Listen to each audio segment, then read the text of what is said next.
हाय दोस्तों, कैसे हैं आप सभी। मैं डॉक्टर अनिल फिर से अपने यूट्यूब चैनल पर आप सभी का स्वागत कर रहा हूं और आशा कर रहा हूं सभी ठीक है, मस्त हैं और स्ट्रेटेजिक मैनेजमेंट में दिलो जान से लगे हुए हैं।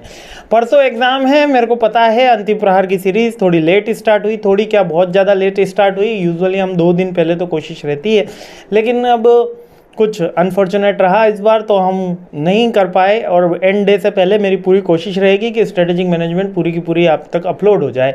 रात के बज चुके हैं 10:30 और मैं अभी भी वीडियो इसीलिए बना रहा हूं क्योंकि आप सबके एग्जाम है। स्ट्रेटेजिक मैनेजमेंट के अंतिम प्रहार की सीरीज़ में ले आया हूँ।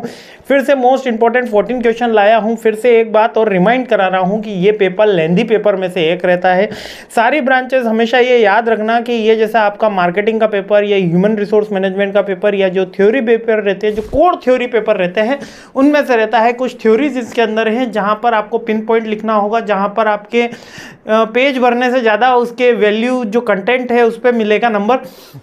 लेकिन यूजुअली एक बहुत ज़्यादा थ्योरी का पेपर, इसको एक रिगरस थ्योरी का पेपर रहता है। सिलेबस ऑलमोस्ट इसका काफ़ी बड़ा है, लेकिन हमने 5 यूनिट के अंदर पूरी कोशिश करी है पूरा का पूरा कंप्लीट सिलेबस कराने की। ऑलमोस्ट हमने सब कुछ कवर किया है। फिर भी अगर कोई टॉपिक रह जाता है तो आप उसकी चिंता मत करिए, क्योंकि मैंने उसको अंतिम प्रहार में कवर कर लिया है, ठीक है। और दूसरी बात, इसमें ग्राफ बनाने का अच्छे से याद रखना, चार्ट बनाने का अच्छे से याद रखना, करंट के एग्जांपल देने के लिए अच्छे से याद रखना, और इसकी लैंग्वेज देख के घबराना मत, क्योंकि स्ट्रेटेजिक मैनेजमेंट में थोड़ी लैंग्वेज जो आती है वो नॉर्मल पेपर से टफ लैंग्वेज यूज़ करते हैं, क्योंकि इसके अंदर ये वर्ड ही टफ है। जैसे strategic management, what is the meaning of strategy? The best plan जो होता है वो स्ट्रेटेजी कहलाता है। तो बेस्ट प्लान ही है, तो प्लानिंग मैनेजमेंट ही है ये बेसिकली। लेकिन थोड़ा सा अब हम थोड़ा सा मॉडर्न में आ गए हैं, थोड़ा सा इनोवेशन में आ गए हैं, इसलिए हम भारी भारी वर्ड यूज़ करने लगे, जिससे हमको लगता है कि वेट बढ़ जाए। तो strategic management is basically for the planning management, इसमें इसके ज़्यादा वेटेज नहीं लेना। लेकिन यहाँ पर जो आपको वर्ड्स मिलेंगे थोड़े से टफ मिलेंगे। तो जल्दी से अपनी ये सीरीज़ शुरू करते हैं और आगे से आगे जल्द से जल्द सारे क्वेश्चन करते हैं।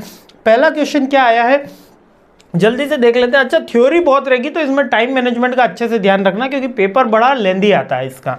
पहला क्वेश्चन आया है मीनिंग, नेचर, स्कोप, सारी चीजें पूछ रहा है। Importance of strategic management. तो सर क्या सारे क्यों चीजें पूछ लेगा? क्या मीनिंग भी पूछ लेगा, नेचर भी पूछ लेगा, स्कोप भी पूछ लेगा, इंपॉर्टेंस भी पूछ लेगा? जी हाँ, वो अलग नाम से पूछता है। वो कहता है या तो आप कैरेक्टरिस्टिक्स और एडवांटेजेस बता दीजिए स्ट्रेटेजिक मैनेजमेंट के। स्ट्रेटेजिक मैनेजमेंट का मीनिंग तो आपको बताना ही है। यदि कभी भी क्वेश्चन आ जाए कि स्कोप और इंपॉर्टेंस बताइए, तो मीनिंग तो बताना ही रहता है। जो भी टॉपिक की आप डिटेल दे रहे हो, एडवांटेज डिसएडवांटेज लिख रहे हो, उसका मीनिंग तो आपको स्टार्ट में बताना ही चाहिए। भले एग्जामिनर ने पूछा है नहीं पूछा है, ओनली फॉर द एमबीए और बीबीए स्टूडेंट के लिए बात एप्लीकेबल होती है कि कभी भी क्वेश्चन आए तो पहले आप उसका मीनिंग बताइए, फिर अपना क्वेश्चन थोड़ा सा स्टार्ट करिए। मीनिंग ऐसा नहीं कि आपने पूरा आधा 1 पेज भर दिया।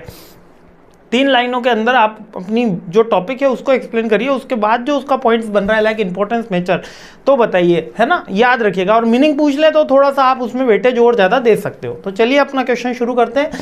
तो पहला क्वेश्चन आ गया है हमारे सामने कि स्ट्रेटेजिक मैनेजमेंट क्या होता है, उसका मीनिंग, नेचर और स्कोप बताइए। तो जो बेस्ट प्लान होता है उसको स्ट्रेटेजी कहते हैं, और इसी स्ट्रेटेजी को मैनेज करने को स्ट्रेटेजिक मैनेजमेंट एक डिपार्टमेंट बनाया जाता है। जब बुकिश डेफिनेशन में मैं जाता हूँ तो strategic management refers to the systematic process formulating, implementing and evaluating of the organization strategies to achieve long term goals and objective। जब हम किसी भी अपने ऑर्गेनाइजेशन ऑब्जेक्टिव के लिए जो स्ट्रेटजीज, ऑब्जेक्टिव या गोल के लिए जो स्ट्रेटजीज इंप्लीमेंट करते हैं, उसको फॉर्मुलेट करना, उसको एनालाइज करना, उसको इंप्लीमेंट करने के लिए जो सिस्टम बनाते हैं, वही स्ट्रेटेजिक मैनेजमेंट कहलाता है। यानी लॉन्ग टर्म गोल को अचीव करना, long term goal, long term objective को अचीव करने के लिए जो स्ट्रेटजी प्रिपेयर करी जाती है, उसको इंप्लीमेंट करना, उसको एनालाइज करना, उसको फॉर्मुलेट करना, यही सारी चीजें मिलकर क्या कहलाती है? स्ट्रेटेजिक मैनेजमेंट कहलाती है। इनको रेगुलेट करने वाले डिपार्टमेंट को ही स्ट्रेटेजिक मैनेजमेंट कहते हैं। ये हमारे इंटरनल और एक्सटर्नल फैक्टर के ऊपर वर्क करता है।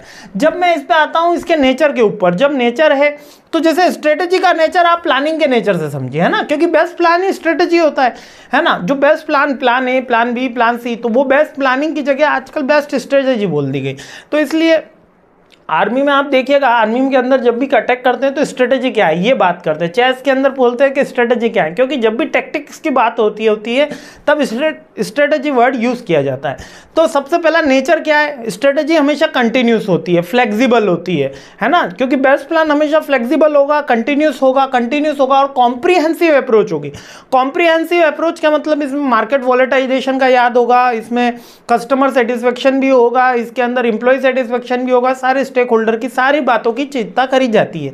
मल्टी फंक्शनल होता है स्ट्रेटेजी, न केवल इंटरनल फैक्टर्स पे वर्क करता है बल्कि एक्सटर्नल फैक्टर्स पे भी वर्क करता है। स्ट्रेटेजी हम किसके लिए बनाते हैं, फ्यूचर के लिए बनाते हैं। पास्ट के लिए तो स्ट्रेटेजी हो गया नहीं, जो हो गया है सो हो गया है, तो उसकी चिंता क्यों करनी है ना। तो फ्यूचर के लिए बनाई जाती है स्ट्रेटेजी। अब स्कोप की बात, स्कोप क्या होता है कि जहां पर भी स्ट्रेटेजी वर्क करती है तो हम प्लानिंग किन के लिए करते हैं, एक्सटर्नल और इंटरनल, तो यही स्कोप हो गया। तो एनवायरमेंटल एनालिसिस के लिए स्टडी होती है, मतलब कि जहां पे भी हमको वर्क करना है वो हमारा स्ट्रेटेजी का आप कह सकते हो कि स्कोप है, जहां पर भी क्षेत्र है। स्कोप का मतलब यहाँ पे क्षेत्र।